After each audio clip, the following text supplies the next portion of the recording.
Bonjour, chers amis de la presse. Merci encore pour votre présence massive aujourd'hui à notre siège pour venir couvrir cette conférence de presse. Mes chers compatriotes, je voudrais, à l'entame de mon propos, souligner avec force que l'on ne construit pas une nation en oubliant ses racines. Pouvons-nous réellement parler d'émergence au Sénégal lorsque ceux qui nourrissent la nation vivent dans l'abandon? Et je le dis avec gravité, le Sénégal ne se relèvera pas en tournant le dos à son monde rural. Nous avons sillonné le nord du pays. Nous avons entendu Dagana. Nous avons entendu Podor. Nous avons entendu Saint-Louis. Je remercie chaleureusement les populations pour leur accueil, leur disponibilité et leur engagement suite à la tournée nationale que nous avons initiée depuis le 7 février, une tournée nationale qui nous conduira dans les 14 régions du Sénégal et qui a débuté par la région du Nord, particulièrement de Saint-Louis. Je remercie également les chefs religieux pour leurs prières et leurs bénédictions. Ces prières nous obligent. Ce que nous avons constaté n'est pas un simple retard, c'est un décrochage. Dans la vallée, le fleuve coule majestueusement, mais les champs restent encore assoiffés. La campagne arachidière a été désastreuse et le pouvoir peine à produire des chiffres probants. Nos éleveurs sont étranglés par la cherté de l'aliment de bétail, le manque d'appui vétérinaire et l'insécurité pastorale. À Saint-Louis, les pêcheurs vivent l'angoisse permanente de l'embouchure, qui est en train de tuer à petit feu nos enfants, particulièrement les enfants de la région de Saint-Louis. La langue de barbarie recule. Les familles sont déplacées, les maisons englouties. Les licences de pêche restent malheureusement opaques. Les jeunes que nous avons rencontrés sont lucides. Ils ne croient plus aux promesses. En mars 2026, des échéances extérieures majeures arrivent. Le programme avec le FMI est suspendu. Le risque de défaut de paiement, chers compatriotes, est réel. Quand un gouvernement passe son temps à éteindre ses propres incendies financiers, il ne peut gérer les urgences, a fortiori planifier le développement. En ce sens, la mort tragique de l'étudiant Abdoulaye Ba est impardonnable. Je promets à la famille de la victime, aux Sénégalais et plus particulièrement aux étudiants que justice leur sera rendue. La justice n'est pas négociable. Et je voudrais le dire avec force, ce que nous avons vu à l'université Cheikh Anta Diop de Dakar sera puni et sanctionné. C'est inadmissible que la police, qui doit maintenir l'ordre, je parle déjà en tant que maire de Dakar, parce que l'université de Dakar est au cœur de Dakar. La police, son rôle à l'université, c'est de s'organiser pour que les étudiants ne sortent pas sur l'avenue Cheikh Anta Diop, ou qu'ils ne sortent pas sur la corniche, ou qu'ils ne sortent pas sur le canal par le couloir de la mort. C'est ça le rôle de la police. Le rôle de la police n'est pas de rentrer dans l'enceinte de l'université Cheikh Anta Diop et de faire de poser des actes plus ou moins qui ne relèvent pas du maintien de l'ordre. Ce que nous avons vu à l'université Cheikh Anta Diop, c'est du désordre.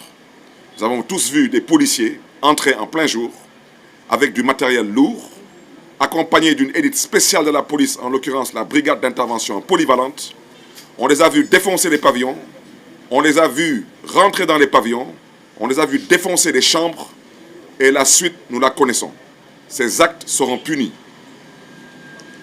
D'autre part, Sénégal Béni Bokk s'inquiète du subit incendie au ministère des Finances, du subit cambriolage à la direction informatique du Trésor, de la subite cyberattaque contre la direction de l'automatisation des fichiers. Nous avons déjà été habitués depuis quelques années à une stratégie qui s'adosse à de la manipulation. Pourquoi toujours les mêmes institutions stratégiques? Tout un chacun devrait se poser cette question. Un gouvernement incapable de protéger nos données personnelles ne sera pas capable de nous protéger. Nous exigeons une transparence non négociable sur le patrimoine commun des Sénégalais, notamment les recettes issues du pétrole et du gaz. Sénégal Benni Bokk propose la préservation des acquis des étudiants, le respect des engagements de l'État, particulièrement vis-à-vis des syndicalistes, un plan national d'irrigation structuré, financé et contrôlé pour les populations du Nord, un fonds de stabilisation pour l'aliment de bétail, un programme national de santé animale pour l'amélioration de la race, particulièrement pour ce qui concerne le lait et la viande, une réforme rigoureuse et transparente des finances publiques et non de la diversion et de la comédie, un programme national de sécurisation côtière, particulièrement pour les populations du Nord, un recasement digne et planifié des populations affectées, particulièrement par ce qui se passe avec l'embouchure à Saint-Louis. Fini l'improvisation, fini l'abandon. Mes chers compatriotes, je suis au regret de vous dire, le cœur meurtri, que depuis quelques années, malheureusement, on vous a habitués au mensonge et à la manipulation. Et malheureusement, vos vies ont été empoisonnées par ce mensonge. Quant à vos destins piégés par la manipulation. Et on vous invite à un réveil et un sursaut national. Le Sénégal ne manque ni d'eau, ni de terre, ni de talent. Mes chers compatriotes, le Sénégal est malade. Il est malade. Cette maladie, malheureusement, n'a pas de nom. Il est malade parce qu'on vous avait vendu un duo. Et ce duo, aujourd'hui, se trouve être une grosse déception. Aujourd'hui, malheureusement, ce duo n'a toujours pas compris qu'on ne les a pas invités à occuper un canapé, mais plutôt un fauteuil. Le fauteuil ne peut être occupé que par cette personne qui a été élue par les populations sénégalaises. Si cette personne comprend définitivement qu'elle est bien élue par ces populations et que cette personne accepte de remplir pleinement sa fonction. Et je le répète, le Sénégal est malade, il manque d'autorité, il manque de leadership et il manque de vision. Un État, c'est un État qui doit protéger. Un État, c'est un État qui doit planifier. Et un État, c'est un État qui doit assumer. Et c'est là où on vous invite, Sénégalaises, Sénégalais, à comprendre que le Sénégal a besoin d'un président de la République. Un président de la République avec une ambition et avec une vision. Et c'est la raison pour laquelle Sénégal Benni Bokk a décidé de mettre une fois de plus, et de le rappeler, l'humain au cœur de ses priorités, de ses urgences, de ses politiques. L'humain, nous devons le construire.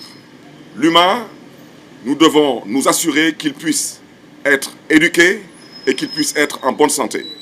Et c'est la raison pour laquelle, dans notre programme, nous le disons avec force, à l'image d'un pays comme la France, nous allons nous assurer que l'éducation et la santé soient accessibles à tous et de façon gratuite.